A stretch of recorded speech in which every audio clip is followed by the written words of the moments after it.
Thank you so much Dev entertainment ventures. সত্যি কথা, দেব entertainment ventures Durga পুজো মানেই কিন্তু আমার একটা অধিকার জন্মায় কেমন যেন আফটার বাঘা যতীন করার পর থেকে। তো তারা যে সেই যোগ্য মনে করেছে আমাকে, সেটাই আমার প্রচণ্ড হাত জোর করে থ্যাঙ্কস।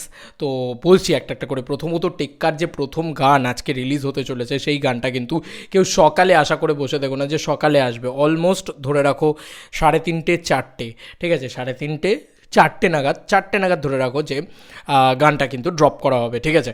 তো কেন বলছি এই কথাটা, কারণ একটা ইভেন্ট আছে। আমি কালকেই তোমাদের স্পেশাল মেম্বার্সদের জন্য অনেককে বলে দিয়েছিলাম এই চ্যানেলে যে একটা ইভেন্ট আছে, আর আমি একটু তাড়াতাড়ি বলছি কারণ আমি অলরেডি বেরোবো। তো আমার আজকে দুটো ইভেন্ট আছে, দুজনকেই থ্যাঙ্কস। আমি সেই বিষয়টাও আসছি, ক্লিয়ার করে দিচ্ছি।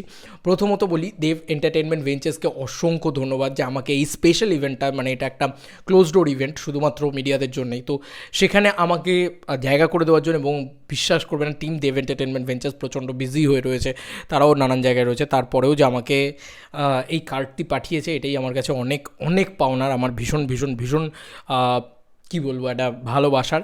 এবং thank you so much Devdas, thank you so much Sayantan da, thank you so much every one to entire Dev entertainment ventures. তো তোমায় ছেড়ে যেতে পারলাম কই, এটা অলরেডি লঞ্চ হতে চলেছে আজকে 3:30টার সময়। তো দেখা যাক, এটা 3:30টার সময় লঞ্চ হলে অলমোস্ট ওই টাইম করেই কিন্তু মানে পাবলিক হবে আর কি, ইয়েতে তোমার। এবং আমি বলে রাখি, সারেগামা যে মিউজিক বেঙ্গলি যে চ্যানেলটা রয়েছে সেই চ্যানেলটাতে এবং দেব এন্টারটেনমেন্ট ভেঞ্চার্স দুটোতেই কিন্তু একটু নজর রেখো। আর এই গানটা এক কথায় ঘ্যামা গান হতে চলেছে, মানে মাথা পাগলা করে দেওয়া গান হতে চলেছে। এবার দেবদার ক্ষেত্রে কী হয়, আমার একটা অধিকার বোধ আছে, দেবদার প্রোডাকশন হাউসে একমাত্র আছে, এছাড়া আর কারোর প্রোডাকশন হাউসে কিন্তু সেই অধিকার বোধটা নেই। তো এই হাউসটাকে আমি ওইভাবেই নজর করি, আমার মানে is like my next home, বাড়ির মতন আমার নিজের। তো সেই কারণে আর কি খুব ভালো লাগছে আর কি মন থেকে। এবং যেহেতু বাঘা যতীন করেছি, দুর্গাপুজো রিলিজ ছিল, তো একটা আলাদা নস্টালজি, আলাদা ইমোশন জুড়ে আছে এটা পুরো বিষয়টার সাথে। আর সেকেন্ডারিলি যেটাকে বলবো সেটা হচ্ছে আজকে শাস্ত্রী ট্রেলার লঞ্চ আছে, সেটাও একটা ক্লোজ ডোর ইভেন্ট আছে, সেখানেও আমি অফিসিয়ালি সুরিন্দর ফিল্মসের পক্ষ থেকে ইনভিটেশন পেয়েছি। সেটা আমার খুব ভালো লেগেছে। অবশ্যই সেটা একটা আলাদাই ভালোবাসার জায়গা থাকে এবং ভালো লাগার জায়গা থাকে যে সুরিন্দর ফিল্মস অফিসিয়ালি আমাদেরকে দিয়েছে বা আমাকে দিয়েছে, সেটা আমার ভালো লাগেছে। কিন্তু দেবদা একটা ইমোশন, তো মানে আমি বিগ বিগ ফ্যান অফ দেবদা। তো সেটা কোথাও গিয়ে একটু দেবদার প্রতি একটু বেশি যে আমি কাল থেকে লিটারেলি খুব আনন্দে আছি যে দেবদার সাথে অনেক দিন বাদে আবার দেখা হবে, মানে লাইক সেই প্রধানের সময় দেখা হয়েছিল, তারপরে দেবদার সাথে অনেক কিছু হয়েছে, বাট প্রপারলি দেখা হয়নি অনেক দিন। তো এটা একটা ফ্যান্স ক্যান আন্ডারস্ট্যান্ড দ্যাট, যে এই ইমোশনটা কী ভিতরে ভিতরে চলতে থাকে, যে কখন দেবদা আসবে, দেবদার সাথে দেখা করবো প্লিজ।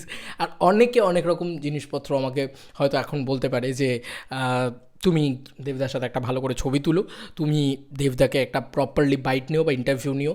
তো এই সমস্ত জিনিসপত্রের সত্যিই যদি দেবদাকে সময় করে উঠতে পারে, আমি নিশ্চয়ই বলবো, মানে আমি সময় না, দেবদা যদি সময় করে উঠতে পারে, বা দেখো অনেক মিডিয়াস থাকবে, তো তার ভিতর থেকে তাকে আলাদা করে, দেবদাকে আলাদা করে টেনে এনে একটা ইন্টারভিউ করা, সেটা খুবই ডিফিকাল্ট একটা জব। এবং তার সঙ্গে সঙ্গে ওখানে মানে দেবদা অনেকটা বিজি থাকবেন, তো তার মধ্যিখানে তাকে টেনে এনে দাদা একটা ছবি তুলবো তোমার সাথে, এটা বলাটাও খুব ডিফিকাল্ট। তো এত বছর হয়ে গেল, মানে অলমোস্ট আমি অনেক দিনই হয়েছে আর কি দেব এন্টারটেনমেন্ট ভেঞ্চার্সের সাথে অ্যাসোসিয়েট আছি, বাট 2022 থেকে অলমোস্ট। তো কিন্তু মানে এখন অবধি আমার কিন্তু দেবদার সাথে একটা ছবি হয়নি। এবার আমি বিং আ ফ্যান সেটা পাইনি, কিন্তু মানে আমি সেটাকে কাউকে ব্লেম করছি না, কিন্তু হয়নি, কী করা যাবে। আমি কোনোদিন দেবদাকে প্রেশারাইজও করি না, দাদা আমার একটা ছবি চাই, ঝাঁপিয়ে ফাঁপিয়ে গিয়ে একদম দাদার ঘাড়ে গিয়ে একটা ছবি তোলা, না, এটা আমার পছন্দ না। আমি যদি সুযোগ পাই আমি নিশ্চয়ই তুলবো, এটা আমার সবথেকে বড় ড্রিম, বিশ্বাস করো, মানে এটা আমার সবথেকে বড় ড্রিম যে দেবদার সাথে একটা ছবি হোক। দেখা যাক, সুযোগ পেলে নিশ্চয়ই। এবং আল ইজ ওয়েল, যদি গুরুর সাথে একটা ছবি হয়ে যায়, আমি ফ্রেম করে বাঁধিয়ে রাখবো রীতিমতো। এই কথাটা বললাম, মানে একটা ভালো ছবি, মানে সেলফি নয়, একটা প্রপার ছবি। জাস্ট চলো, যা হবে ফিঙ্গার্স ক্রসড। অ্যান্ড মানে আমরা সবাই মিলে আজকে টেক্কার গানে মাতবো এবং দেখা যাক গানটা কেমন হয়। তো thank you so much to Surinder films and Dev entertainment ventures. দুটো ইভেন্ট আজকে আছে পরপর, তো দুটো ইভেন্টে আগে সুরিন্দর ফিল্মসেরটা আছে, দেন তারপরে এটা আছে, তোমার দেবদারটা রয়েছে। তো আগে আমি এক্সাইটেড অ্যাবাউট বেশি করে দেবদা, কারণ দেবদাকে অনেক বছর বাদে দেখতে পাবো। তো আজকে গরমও বিশাল আছে, আর আমার মনের ভিতরেও একটা পড়ান যায় জলিয়ারে হচ্ছে। তো যাই হোক, এই ছিল এখনকার মতো ভিডিও। এটাই জানিয়ে দিলাম তোমাদেরকে। অনেকেই বলছে যে সকালবেলা গান আসবে বা এই জিনিসটার জন্য আমি এটা জানিয়ে দিলাম, এই ডিসক্লেমারটা দিয়ে দিলাম যে সকালবেলা কিন্তু আশা করে বসে দেবো না, সকালবেলা গান আসবে না, বিকেলবেলা গান আসবে। চলো বন্ধুরা, নতুন কোনো ভিডিওতে দেখা হবে, বাই।